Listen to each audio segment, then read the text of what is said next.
తాకట్లో ఉన్న మీ బంగారాన్ని విడిపించి ఆ రోజు ఆన్లైన్ రేటుకి కొంటాం. Sharma gold company. ఈ మధ్య కాలంలో చూస్తున్నాము చాలా చోట్ల భూ ప్రకంపనలు, ఎర్త్క్వేక్స్ జరుగుతూ ఉన్నాయి. రీసెంట్ గా అయితే మనం హైదరాబాద్ లో కూడా కొన్ని ప్లేసెస్ లో చిన్నగా జర్కులు వచ్చిందని చెప్పేసి వింటా ఉన్నాము. దాంతో పాటు అతి త్వరలోనే హైదరాబాద్ లో కూడా మిగతా దేశాలతో పాటు మన దేశంతో పాటు హైదరాబాద్ లో కూడా భారీ స్థాయిలో ఎర్త్క్వేక్ వస్తుంది అని చెప్పి అటు సైంటిస్టులు ఇటు ఆస్ట్రాలజర్స్ కూడా చెప్తున్నటువంటి పరిస్థితి. అసలు ఇందులో నిజమెంత?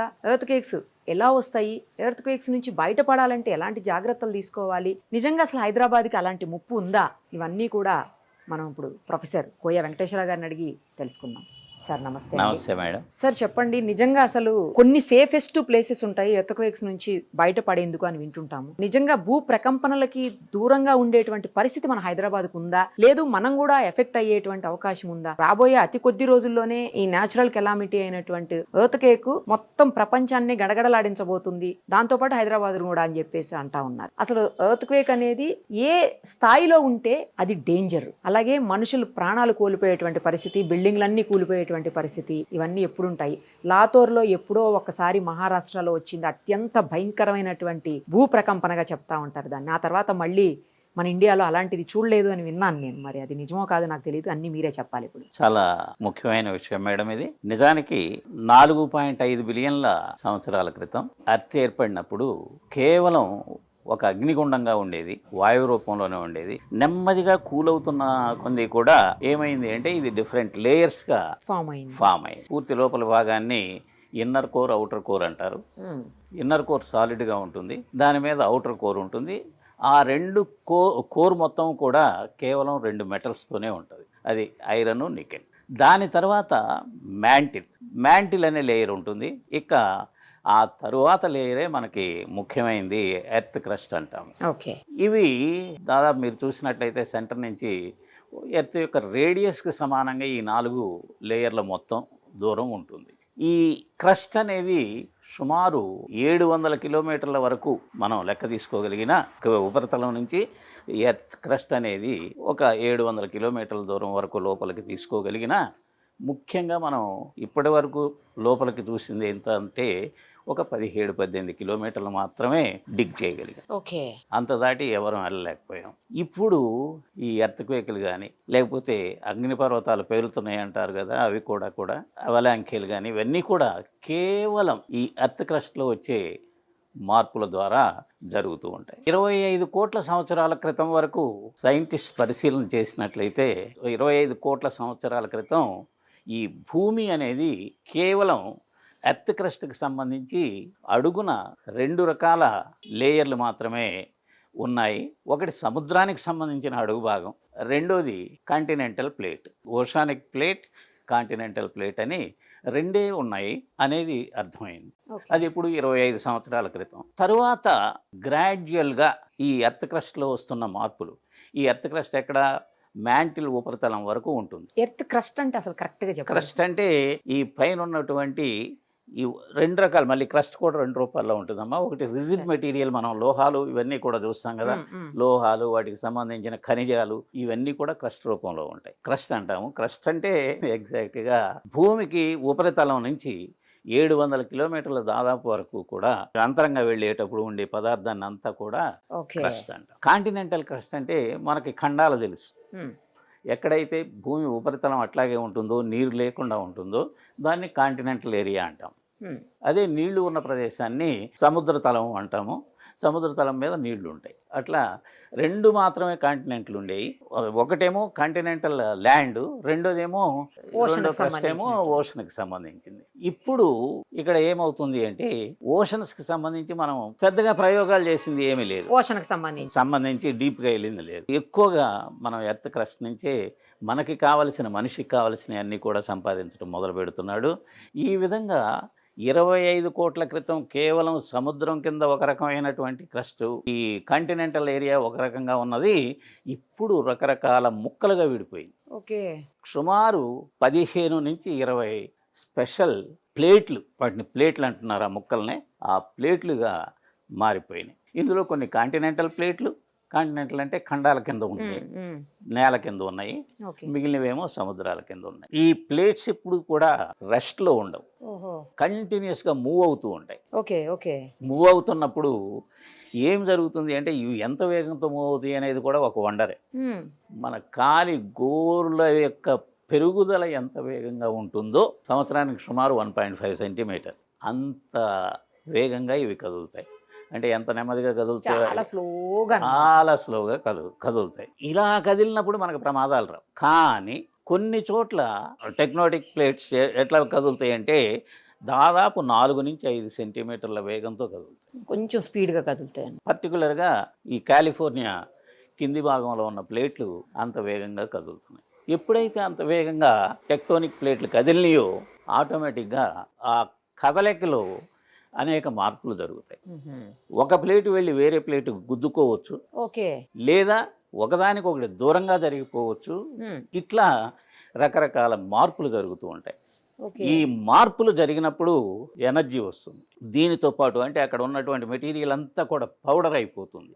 ఆ పౌడర్ అవటం మూలాన మెటీరియల్లో అలజడి వస్తుంది. ఆ అలజడే ఎర్త్క్వేక్ రూపంలో కానీ లేకపోతే అగ్నిపర్వతాల రూపంలో కానీ మనకు తెలుస్తూ ఉంటాయి. ఈ విధంగా ప్లేట్ల యొక్క కదలికల వల్ల మనకి అక్కడ ఉండే డిస్టర్బెన్స్ వలన ఈ ఎర్త్క్వేక్లు వస్తాయి. కొన్ని సేఫ్ ప్లేసెస్ ఉంటాయి ఎర్త్క్వేక్స్ రానివి, అందులో హైదరాబాద్ కూడా సేఫెస్ట్ ప్లేస్గా ఉంది. కానీ ఇప్పుడు హైదరాబాద్ కూడా వచ్చేటువంటి అవకాశం ఉంది అని చెప్పేసి అంటా ఉన్నారండి. ఇది ఎంతవరకు నిజం? మీరు అడిగిన ప్రశ్న చాలా ముఖ్యమైనదండి. ఏంటంటే ఈ భూమి యొక్క క్రస్ట్ యొక్క స్ట్రక్చర్ని నిర్మాణాన్ని ఆధారంగా చేసుకుని ఆ ఎర్త్ యొక్క స్ట్రక్చర్ని బేస్ చేసుకుని దాన్ని 4 రకాలుగా విభజించుకున్నారు కన్వీనియన్స్ కోసం. ఓకే.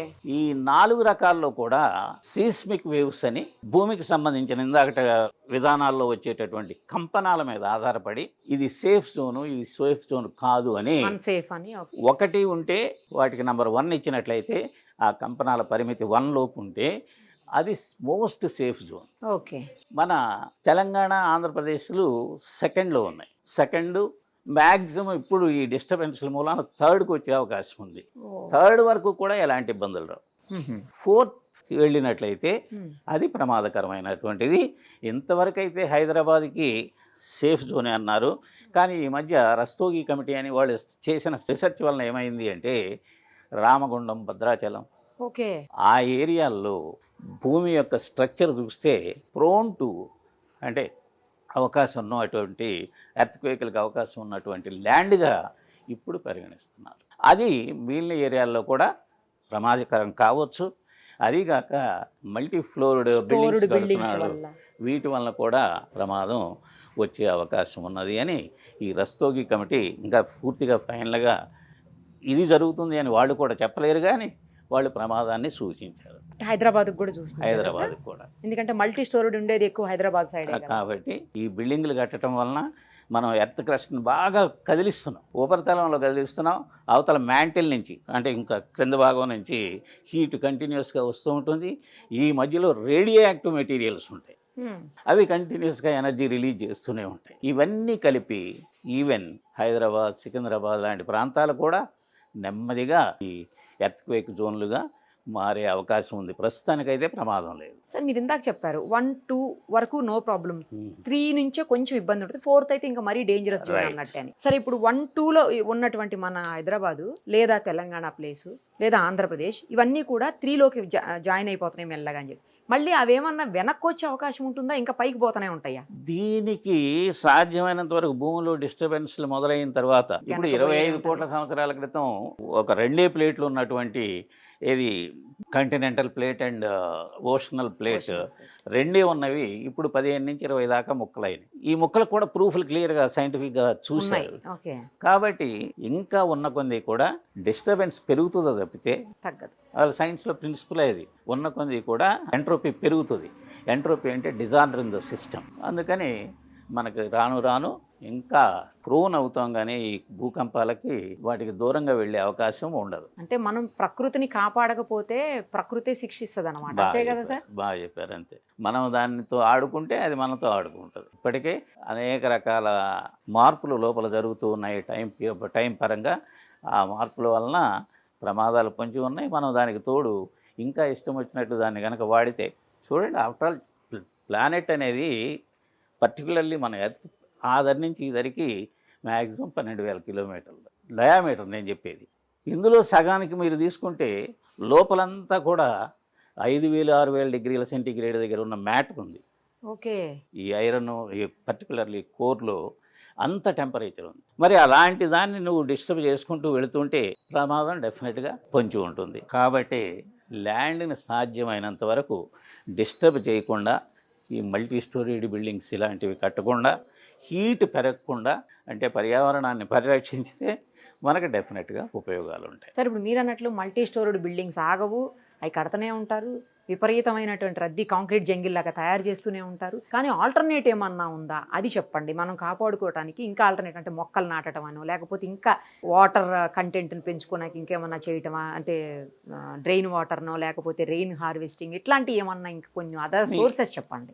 మీరు అడిగిన ప్రశ్న కూడా చాలా ముఖ్యమైనదేనమ్మా. దీనికి విరుగుడుగా ఏం చేయగలము అని. అది సామాన్య మానవుడైతే వాటికి విరుగుడు ఏమి చేయలేడు. ప్రభుత్వాలు చేయాలి అంటే చాలా ఖర్చుతో కూడిన పని. మరి మన దేశం ఆర్థికంగా India is rich but Indians are very poor. అది మీ అందరికీ తెలిసిందే. ఇండియాలో లిమిటెడ్ పీపుల్ దగ్గర ప్రాపర్టీస్ అంతా ఉండటం మూలాన వాళ్ళు వచ్చి ఇక్కడికి ఏమి త్యాగాలు చేయరు. కాబట్టి వాళ్ళు చేసే పనులతో మిగిలిన వాళ్ళకి ఇబ్బందులు రాకుండా వాళ్ళు నిర్ణయించుకోవాలి. అది వాళ్ళ ఆలోచనగా మనం వదిలిపెట్టాలి. సరే, ఇప్పుడు రిక్టర్ స్కేల్ పైన అసలు ఎంత తీవ్రత వరకు వస్తే, అంటే ఎంత వరకు స్కోర్ అయితే దాన్ని మనం చాలా తీవ్రమైన అతిపెద్ద భూకంపంగా భావిస్తాము? మన ఇండియాలో మీకు తెలిసినంత వరకు అతిపెద్ద భూకంపంగా ఏది చెప్పొచ్చు? ఈ భూకంపం యొక్క తీవ్రత మనం ఎట్లా కొలుస్తాం? ఇక్కడికి మళ్ళీ 2 రకాలుగా కొలిచే విధానాలు ఉన్నాయి. ఓకే. ఒకటేమో మ్యాగ్నిట్యూడ్, అంటే భూకంపం అంటే ఏంటి? డిస్టర్బెన్స్ అంటే ఎనర్జీ లిబరేషన్. ఎంత ఎక్కువ ఎనర్జీ లిబరేట్ అయితే, ఎంత ఎక్కువ ఎనర్జీ ఉత్పన్నమైతే అంత భయంకరమైన భూకంపం అని మనం చెప్తాం. దానికి రిక్టర్ స్కేల్ వాడతారు. రెండోది, ఇదైతే ఎనర్జీ పరంగా వాడుతుంటే, ఇంకొకటి అక్కడ జరిగిన డ్యామేజ్ ప్రకారం. ఓకే.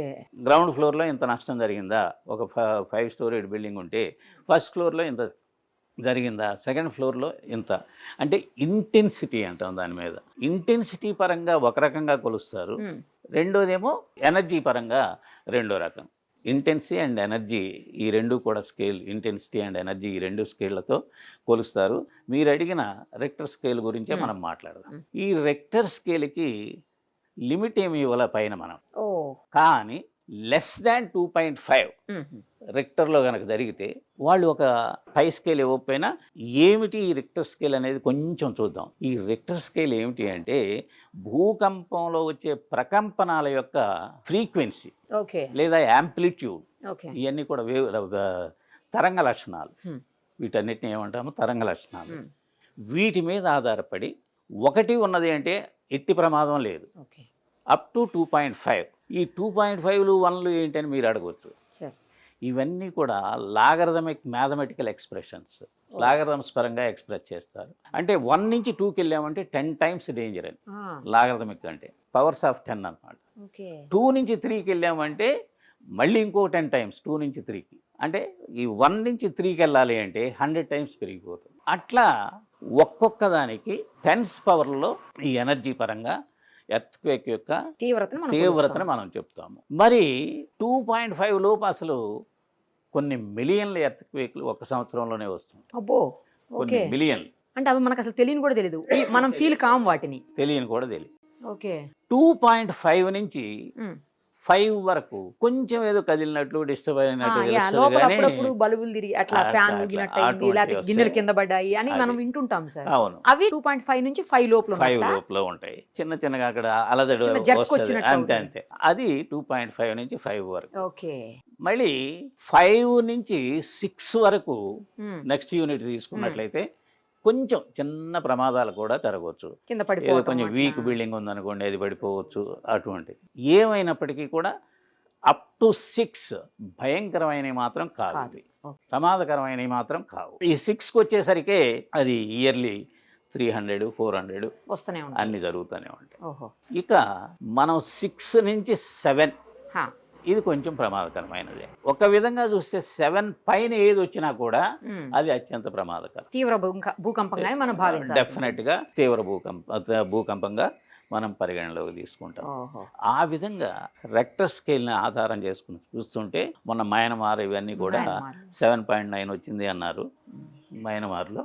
కాబట్టి అది తీవ్రత ఎక్కువగా ఉంది కాబట్టి సీరియస్ భూకంపంగా, ప్రమాదకరమైన భూకంపంగా అన్నీ జరిగినాయి కాబట్టి మనం తీసుకుంటాము. ఇక మన భారతదేశానికి సంబంధించి లాతూర్ది చాలా ప్రమాదకరమైనదే జరిగింది. అట్లాగే ఇవాళ కూడా మీరు ఈ రిపోర్ట్ కనుక చూసినట్లయితే భూకంపాలకు సంబంధించి మన హైదరాబాద్లో ట్రెమర్స్ వస్తూనే ఉంటాయి. బట్ అన్నీ కూడా 3 అట్లా జరుగుతూ ఉంటాయి. కాబట్టి అవి మిలియన్స్లో ఉంటాయని ఇందాకనే చెప్పాను. ఎప్పుడు కూడా 7 to 8 హైయెస్ట్ ఒక్కసారి వచ్చింది 8.9 ఎక్కడొచ్చింది ప్రపంచంలో. ఎక్కడది? అది ఇండోనేషియాకి సంబంధించి ఇండోనేషియాలోనే ఎక్కువగా ఎర్త్క్వేక్స్ వింటుంటాం సార్. అంటే అక్కడ సాయిల్ లూజ్ ఉంటుంది, కింద ప్లేట్లు వీక్గా ఉంటాయి. కింద ప్లేట్లు వీక్గా ఉన్నప్పుడు వేగం పెరుగుతూ ఉంటుంది. వేగం పెరుగుతున్నప్పుడు ఫ్రిక్షన్ ఆటోమేటిక్గా పెరిగి ఎనర్జీ ఎక్కువగా లిబరేట్ అవుతూ ఉంటుంది. ఆ విధంగా ఒకసారి 20,000 మంది పైన ఏది లాస్ట్ 1 centuryలో నేను చెప్పి అట్లా చనిపోయిన పరిస్థితి ఉంది. ఇప్పుడు వీటిని మనం అంటే రాబోయే భూకంపాలను కూడా గుర్తించగలిగిన టెక్నాలజీ ఇప్పుడు వచ్చిందని వింటున్నాం సార్. అలా గుర్తించి ఏమన్నా జాగ్రత్తలు తీసుకునే అవకాశం ఉంటుందా? భూకంపాలను ఆపేటువంటి పరిస్థితి మానవ మాతృలకు లేదా? నిజానికి భూకంపం అనేది భూమికే తెలియదు. ఎప్పుడు ఆ ఫ్రిక్షన్ ఎదురు పడుతుంది అనేది కదులుతూ ఉంటాయి, మూవ్ అవుతూ ఉంటాయి. ఎదురుదానికి దీనికి ఒక్కసారి ఫ్రిక్షన్ వచ్చిందనుకోండి, అది మనం ఎంత జాగ్రత్తగా చూసుకున్నప్పటికీ కూడా వాటి వెలాసిటీస్ ఎంతో ఇందాక చెప్పాము, 1.5 to 2.5 centimeters per year. కాబట్టి మీరు ఏ ఇన్స్ట్రుమెంట్ అక్కడ పెట్టి దాని మూమెంట్ని రెగ్యులర్గా కొలుస్తారు అనేది వదిలిపెట్టేస్తే అది ఆ చిన్న మూమెంట్లో మీకు అర్థం కాదు. ఆ భూకంపం వచ్చేది కూడా సడన్గా సెకండ్స్లోనూ మినిట్స్లోనూ వస్తుంది. సో ముందుగా అసలు హెచ్చరించడానికి కానీ లేకపోతే తెలుసుకొని మనం జాగ్రత్త పడేదానికి కానీ అవకాశం లేదు. కాకపోతే ఇప్పుడు తుఫాన్లు ఎక్స్పెక్ట్ చేస్తున్నట్టు సునామీ కూడా భూకంపాల ద్వారానే కదా వచ్చేది. ఎందుకంటే సముద్రంలో భూకంపం వస్తే సునామీలు వస్తాయి. అక్కడ ఆల్రెడీ వచ్చింది కాబట్టి సునామీ మీరు ప్రిడిక్ట్ చేస్తారు. ఇంత ఎనర్జీతో అక్కడ రిలీజ్ అయింది కాబట్టి ఆ ఎనర్జీ వాటర్ని లేపేస్తుంది, వాటర్ డిస్ట్రిబ్యూట్ అయిపోతుంది, వేగంగా వేపర్ అయిపోతుంది, స్ప్రెడ్ అయిపోయి వేగం అన్నీ కూడా పెరుగుతాయి, గాలి వేగం అవి. అందుకని ప్రమాదం అని మనం చెప్పగలం. అంతేగాని ప్రస్తుతానికైతే ఫలాని టైంకి కరెక్ట్గా ఇక్కడ ఎర్త్క్వేక్ వస్తుంది అనేది ఎవరు ప్రిడిక్ట్ చేయలేరు. తర్వాత ఇంకొకటి సార్, ఇప్పుడు సపోజ్ హైదరాబాదే ఉంది, హైదరాబాద్లో జూబ్లీ హిల్స్లో వచ్చిందనుకోండి, పక్కనే బంజారా హిల్స్లో ఎఫెక్ట్ అవ్వచ్చా, లేకపోతే ఓన్లీ అది జూబ్లీ హిల్స్కి మాత్రమే పరిమితం అవుతుందా? ఇప్పుడు ఆ తీవ్రతను బట్టి, భూకంపం యొక్క తీవ్రతను బట్టి కిలోమీటర్ నుంచి 2,000 కిలోమీటర్ల వరకు కూడా వ్యాపించవచ్చు. ఓహో, అది కూడా చెప్పలేము.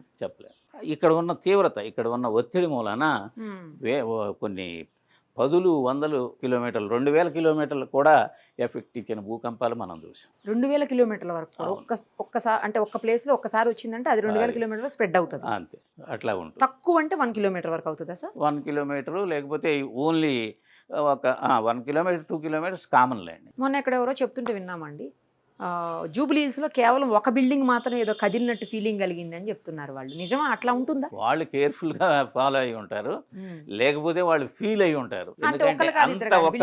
అందరూ చెప్పారు. అవును, వాళ్ళు చెప్పారంటే వాళ్ళ బిల్డింగ్ అయింది, పక్క వాళ్ళు చెప్పలేదంటే వాళ్ళు పట్టించుకోలేదు. అంటే ట్రెమర్ చాలా చిన్నది, గమనించలేకపోయి చాలా చిన్నది అనమాట. వాళ్ళు ఇంట్లో ఉండకపోవచ్చు, బయట తిరుగుతూ ఉండవచ్చు ఆ చుట్టుపక్కల వాళ్ళు, అంతేగాని ఆ ఏరియా అంతా ఉంటుంది. సో హైదరాబాద్ కూడా దగ్గరగా అన్సేఫ్ జోన్లోకి పోతుంది. అయితే అన్సేఫ్ మనం తయారు చేస్తున్నాం, అంతేగాని ప్రకృతి చాలా నెమ్మదిగా తన ప్రాసెస్ చేసుకుంటుంది. దాన్ని మనం వేగవంతం చేసినట్లయితే ఆటోమేటిక్గా ఫలితాలు అనుభవించక తప్పదు. ఇది చాలా ప్రమాదకరమైనది. మనం జాగ్రత్తగా ఉండాలి అంటే, మనం మంచిగా ఉండాలి అంటే ప్రకృతిని జాగ్రత్తగా కాపాడుకోవాలి. అంతే. Thank you sir. Thank you so much.